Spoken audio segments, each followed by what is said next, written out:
Good day, everybody. I am Sibe Mokonyane, and I will be your facilitator today. I work in the business compliance, business development, and training.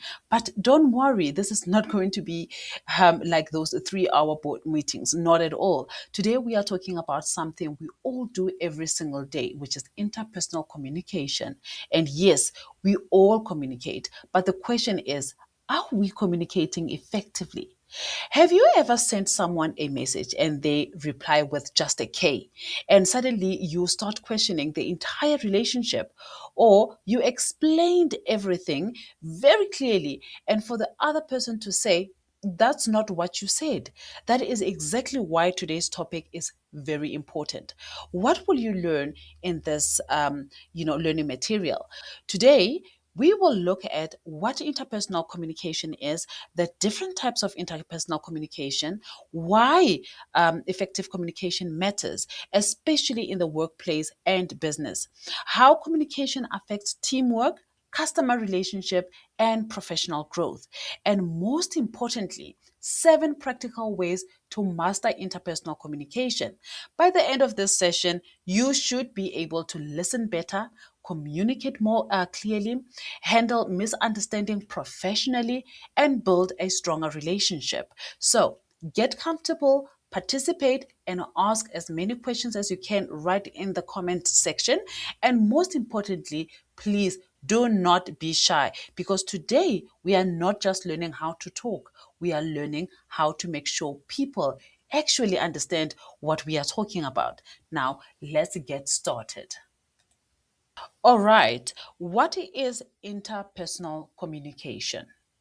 What exactly is interpersonal communication? It's really simply put, interpersonal communication is how you exchange information, thoughts, feelings, and ideas with other people. It can also happen through speaking, listening, your body language, facial expression, tone of your voice, even our silence. Yes, exactly. Even silence communicates. Sometimes you can ask someone, "Are you okay?" And they say, "I'm fine." But their face is saying, "You better ask me again." That is interpersonal communication. Why does it matter? We communicate with people all the time, with our colleagues, our customers, managers, friends, family, and business partners. In the workplace, good interpersonal communication can help us with building trust and professional relationship, avoid unnecessary misunderstanding, work better as a team, handle disagreement respectfully, provide better customer service, express our idea and expectations clearly. And here is something important. Communication is not just about talking. Sometimes we are so focused on preparing our next response that we forget to actually listen. You know that person who says, "I'm listening," while looking at their phone. Please, we know you are not listening. Effective communication requires both speaking and listening. Think about this. Imagine you are running a business and you have an amazing product, but you cannot explain it properly to your customer. You might have the best product in the world, but your customer is sitting there thinking, okay, but what exactly are you selling to me? That is why communication is a business skill and not just a social skill. So, as we continue today, I want you to remember, good communication is not about saying more. It is about making sure your message is understood. And sometimes the most powerful communication is simply listening, understanding, responding appropriately. Now that we know what interpersonal communication is, let's look at the different types of how they show up in our everyday lives. All right, everyone. Now that we know what interpersonal communication is, let's take it one step further. Interpersonal communication is a two-way process. That means communication isn't just about one person talking while everyone else is waiting for their turn. No, no, no. Here, there are two important people involved in this two-way process. There's a sender and there's also a receiver. The sender is the person who starts the communication. They have an idea, a message, a question, instruction, or feeling that they want to communicate. For example, please send me a report before 3 p.m. Congratulations, you are now the sender, right? But being the sender comes with responsibility. Your message needs to be clear and understandable. If you say, please send me that thing we spoke about, something sometime later. The receiver is probably thinking, which thing? Which conversation? What are you talking about? What later are you referring to? So, as a sender, you need to be clear. Now, the receiver. The receiver is the person who receives the interpret of the message. But here is the most important part. Receiving a message doesn't simply mean hearing the words. The receiver needs to also listen very carefully, understand, interpret, and respond.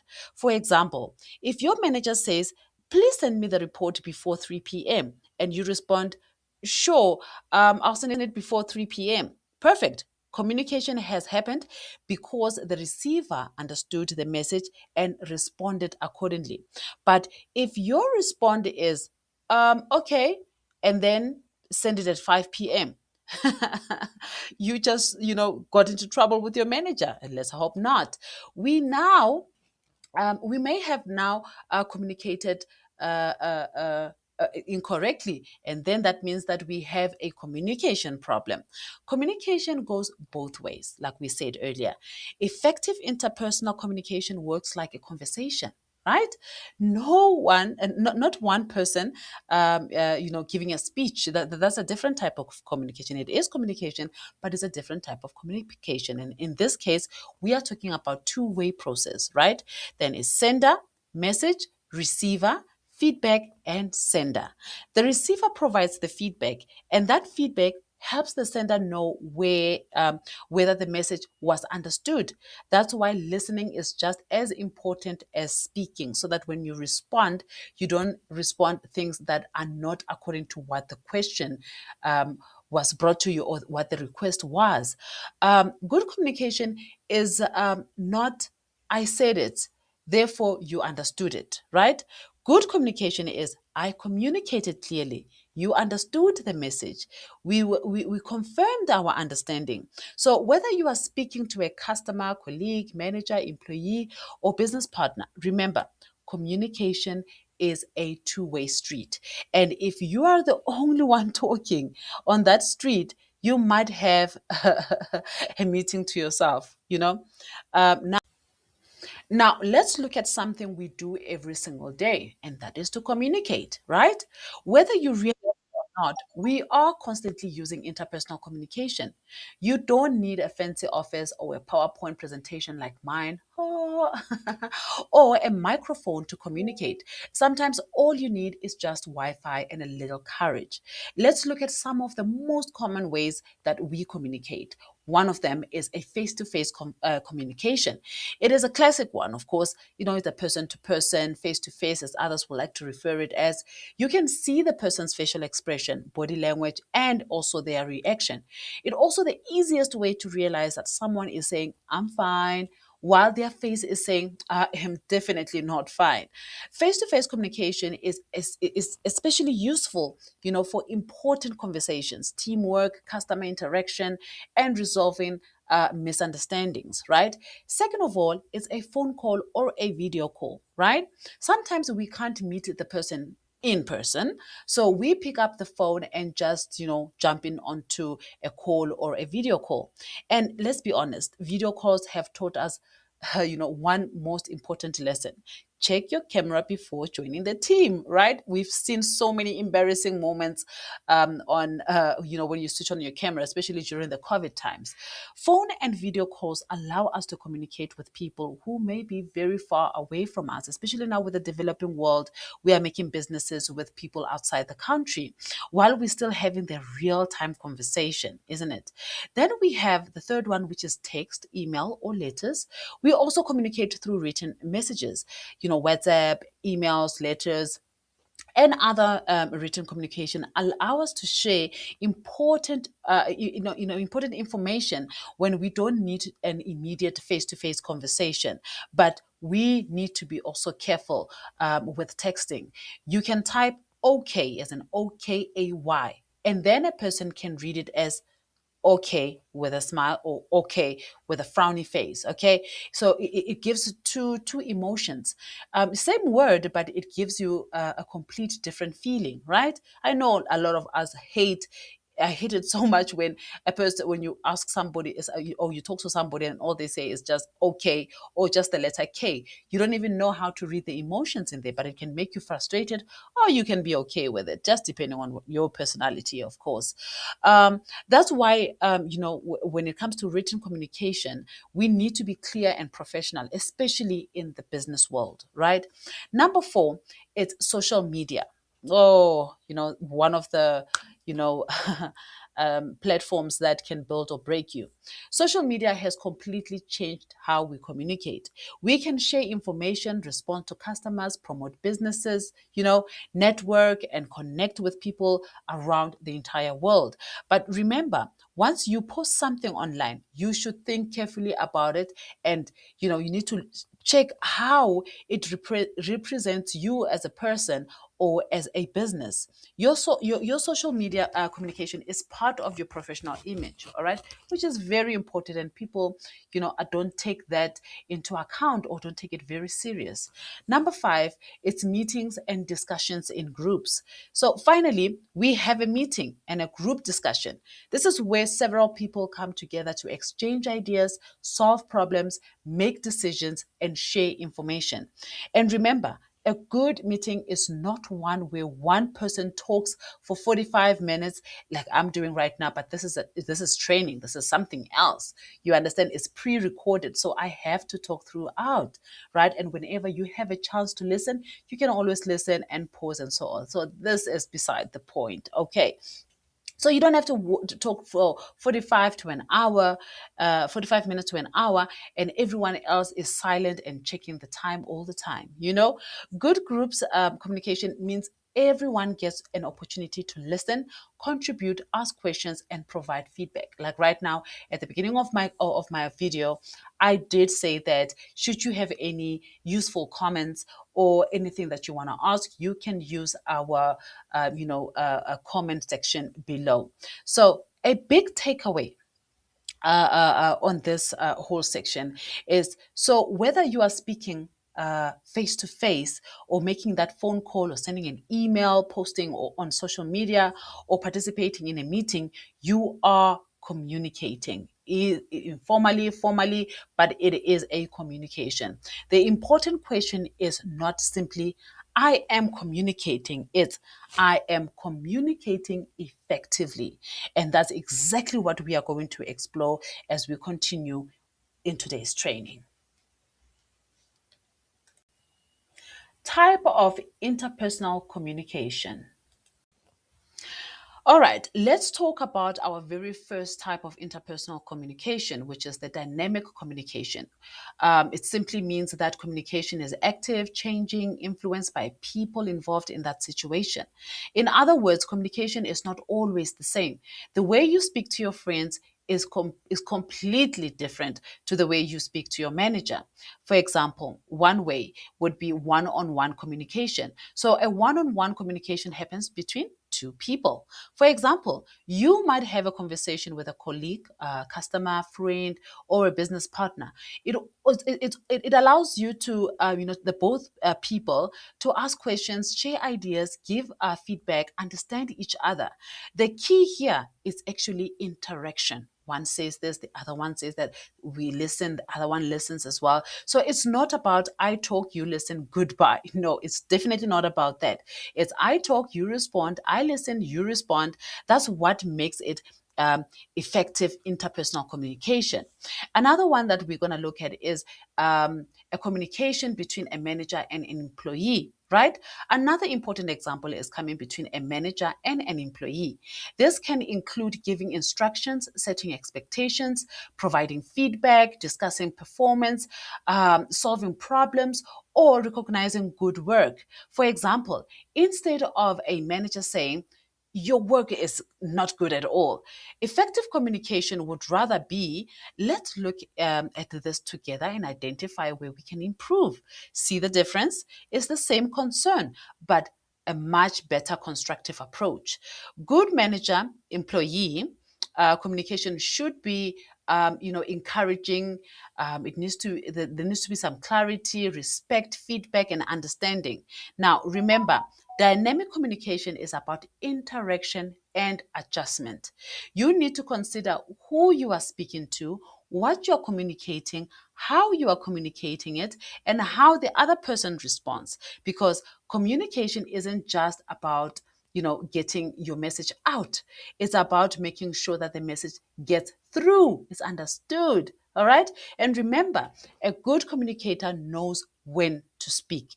An excellent communicator also knows when to listen. And number two, small group communication. This is three or more individuals or a group project discussion. And then we have three, which is public communication. This is between one person and a very large audience. There are types of interpersonal communication, right? So each type of interpersonal communication has its own unique characters and challenges, right? So because communication is not just about opening your mouth and just hoping for the best, there are certain skills we need to develop, especially when dealing with people and speaking in public. For example, active listening. This means giving someone your full attention and making an effort to understand what they are saying. It's more than just hearing. You listen, you understand, you speak, you ask questions and you respond appropriately.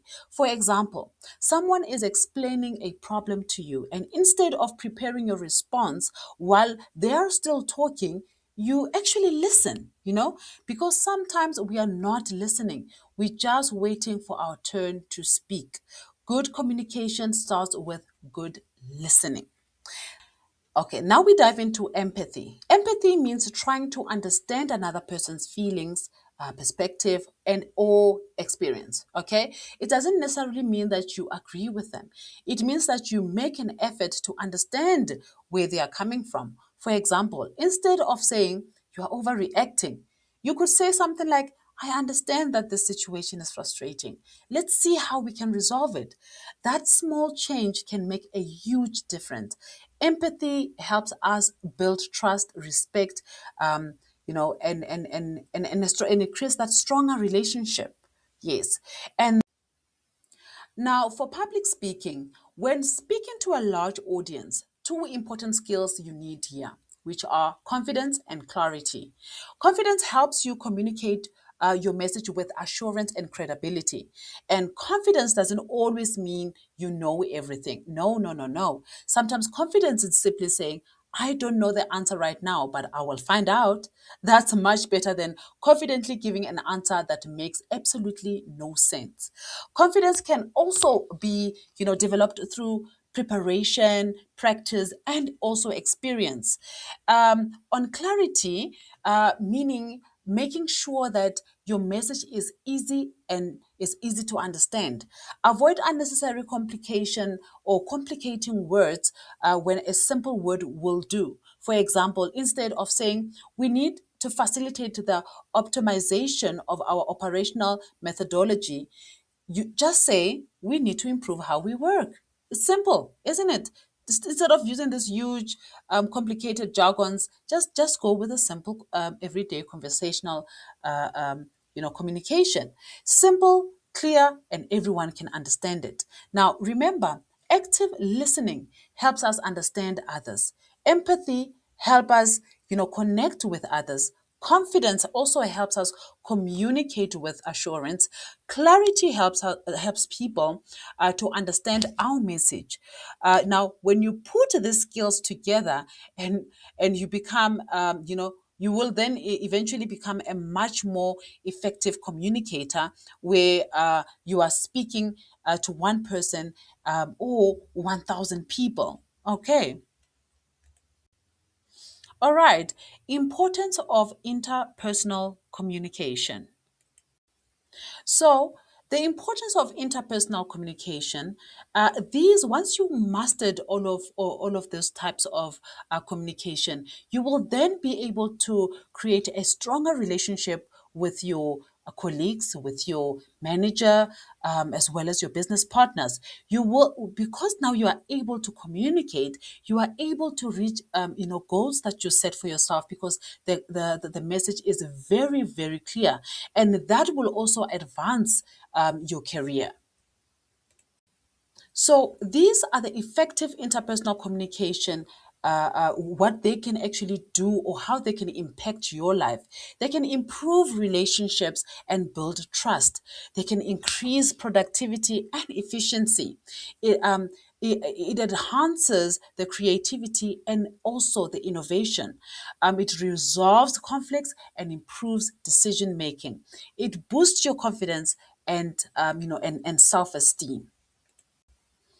Now, the followings are tips for building strong interpersonal communication. We have reached one of the most practical parts of today's training. We now know what interpersonal communication is and the different types and why it matters. But the big question is, how do I actually get better at it? Because unfortunately, we can't download an excellent communicator app and update ourselves overnight, but most probably it will come, especially with this new AIs that is coming. It has taken big part of our life. Here are 6 practical ways to build strong interpersonal communication skills.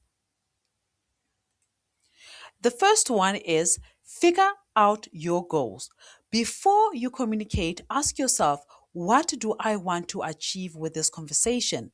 Do you want to inform, solve a problem, build a relationship, give feedback, or understand someone?